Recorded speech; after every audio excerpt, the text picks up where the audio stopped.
What is up, guys? Welcome on back to TK's Garage, and yeah, it's here. I saw this posted by the NRDC, and Senate votes to remove federal clean air protections. Ooh. The Senate today narrowly voted to overturn a critical Clean Air Act safeguard that protects public health from highly toxic air pollutants that cause cancer, birth defects, and brain damage. According to them, the Senate passed the legislation under the Congressional Review Act to repeal the important U.S. Environmental Protection Agency rule that ensures that industrial facilities emitting the most toxic air pollutant and pollution continue to meet the Clean Air Act standards requiring maximum reductions in that pollution. So basically, the president just has to sign that for it to become law. And it is one of several that are being signed. And the Senate was going to say, screw the parliamentarian and change them to rules to send them to the president's desk. Now, the leader of the Senate, the Senate Majority Leader, John Thune, has basically said, F that. Run it, pass it, let the president sign it, and we're done. And it's over. Like, we don't care. Which, to be honest, I have to agree with. I saw this over at truckinginfo.com. I'll show you this. And they were cool enough to drop one of our videos in their article, and it makes sense. Republicans in Congress are looking for ways they can kill off California's strict emission rules for cars and trucks. I'll throw it up here on the screen. They make a lot of good points. They just updated this article, by the way. The U.S. House of Representatives sent the two resolutions to the Senate attempting to invalidate waivers allowing California stricter emission rules for heavy-duty trucks. This is important to... This is important for semi-trucks, for sure, right? Not just us boys that like to drive diesel trucks, right?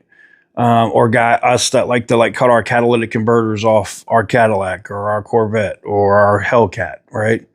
This has to do with semi-trucks not even being able to operate on the road, even if it has all the emissions equipment on it.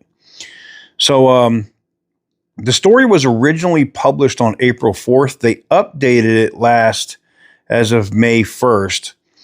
But they get deep into the policies here. And here's the thing that's interesting. These CRAs have all been bipartisan votes. You got 225 to 196. And then there was 231. Where is it? But there's several.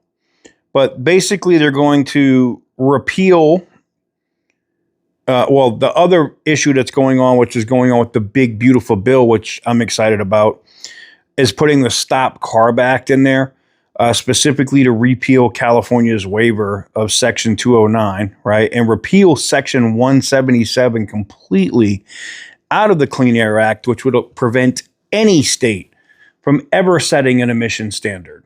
There is no waiver. There'll be no waiver. You'll follow what the federal government says, and that will be it.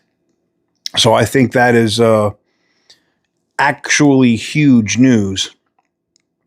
But, as this article says, and you should go check it out, strong trucking industry support for anti-CARB actions in Washington. They had the American Trucking Association president. They also recognized several different representatives that are pushing this. And American truck dealers also applauded the Republican representatives who introduced the resolutions to roll back CARB regulations. The standards set forth in these two regulations have already significantly impacted truck dealers' ability to sell trucks in the state, with California dealerships experiencing a reduction in year-over-year sales of over 50%. Damn. Not to mention the extremely high prices if you're going to buy a semi-truck, as it is anyway. And in California, because of all the CARB compliant parts that would have to be on with the stamps on those vehicles, you basically could bet that a semi-truck that you purchase in California is going to cost way more than you bought in Texas. So, with federal emissions equipment on it. But anyways, I thought this was interesting. I thought I should bring it to your attention. Monday, I know there's 2 more items that are being voted on to get it to the president's desk. Caveat there, the president could sign it while he's in Saudi Arabia.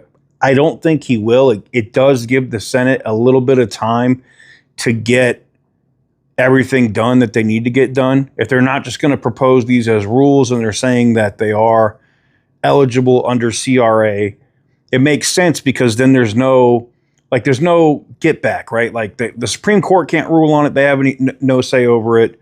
It's not whether it's constitutional or not. That's not an issue. It's already in the rules of the Senate and the House. And if the administrator of the EPA sent it, he sent it to the House and the Senate to be decided, then the Democrats really don't have a leg to stand on here. So I think the president gets back, mid next week, I believe.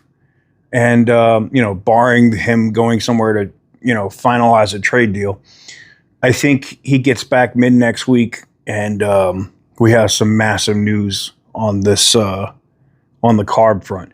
Look, the writing is already on the wall. I did a video about this the other day. And I said I had like 17 different people. It's way more than that. I've had several other ones because somebody shared my video with people that work there.